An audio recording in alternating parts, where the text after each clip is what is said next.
I think uh, I think what is worth pursuing.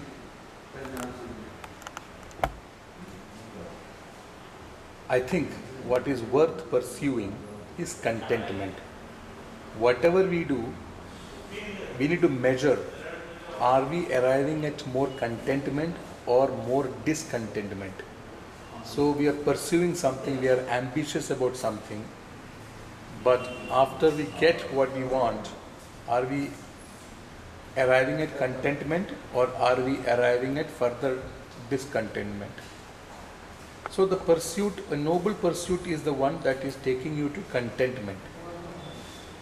So what I think I should be doing is pursuing contentment, humility, gratitude, patience, as opposed to impatience or anxiety. So I would think patience is a worthwhile pursuit, contentment is a worthwhile pursuit, gratitude, humility, compassion, happiness, and perhaps even the ability to move on, let go, and maybe a little application of forgiveness. So I would think the noble pursuit is contentment, gratitude, humility, patience, happiness, and forgiveness, and compassion. Now, how to achieve this? So our activity in a day and our pursuit to gather more wisdom must bring us to this nobler intentions. Well, anything that you pursue as an ambition, even if it is philosophy, even if it is knowledge capital, even if you may call it wisdom, as in articulated wisdom, as opposed to spontaneous wisdom, these can take you to a rigidity of the mind that you know something or that you understand something.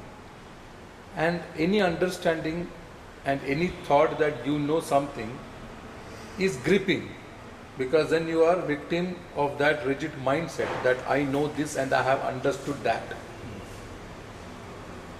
The moment you have understood something and that you think that you know something, perhaps you are far from the nobler objectives of contentment, gratitude, patience, humility, compassion, happiness, forgiveness. So, how to achieve these nobler pursuits as different from achieving further productivity or enhancing your performance, which can be measured in metrics? Because contentment cannot be measured in metrics because it is not calculable, it's not calculable, it's not measurable. I mean, how much happy you are is not measurable, and how much grateful you are is not measurable, and neither is how patient you are. You cannot put a figure on it and you cannot define it. So it is a dimension which is beyond definition and calculation and measurements.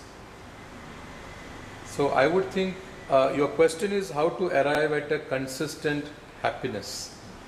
Well, a consistent happiness is the result of exiting the dimensions of happiness that can be achieved through performance and through productivity.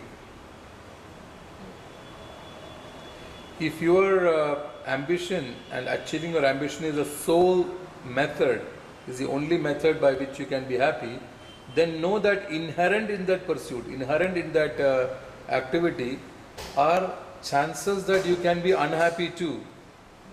Because that is how the creation is, it is designed that way. No source of happiness that you can achieve through your performance and productivity is totally devoid of potential unhappiness,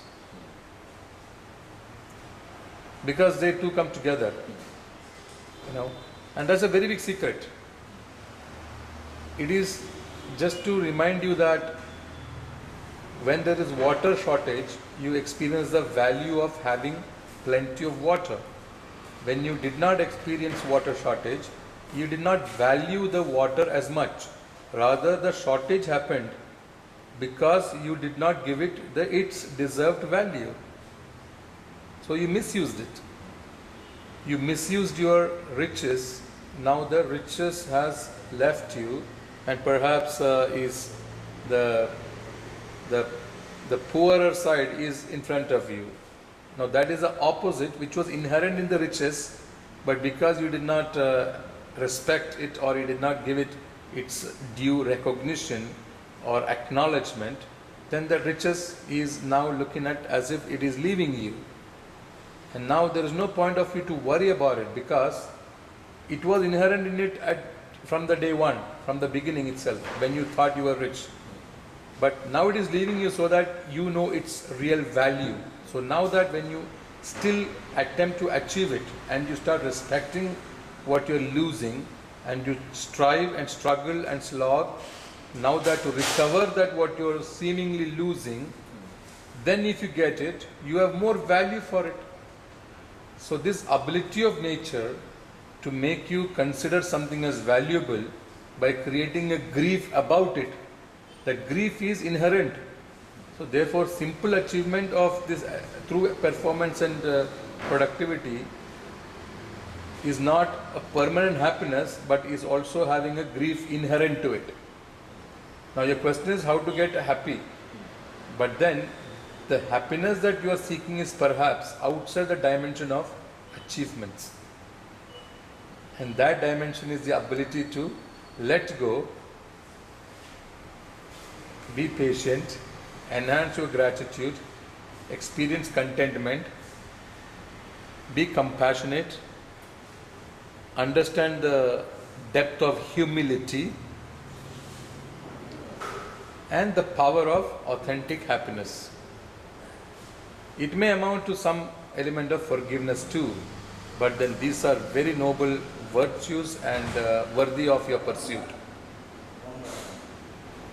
See, actually your pursuit must be to get a clarity of the mind, because it is a clarity in your mind enables you to understand or recognize what is the correct action when you have to overcome obstacles, when you have to face hostility, when you are in competition with somebody.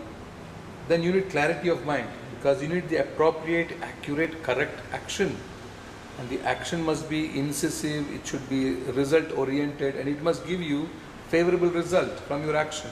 If that be the case, then your action has to be correct. To get the correct action, you must have clarity of mind, because the clarity of the mind that brings to you the right action to do. So, how to get the clarity of the mind? So that you can become more competitive. Because if you end up making mistakes if you do not have clarity of mind. In a competition, you can't afford to make a mistake. So therefore, you should do things that brings clarity of mind.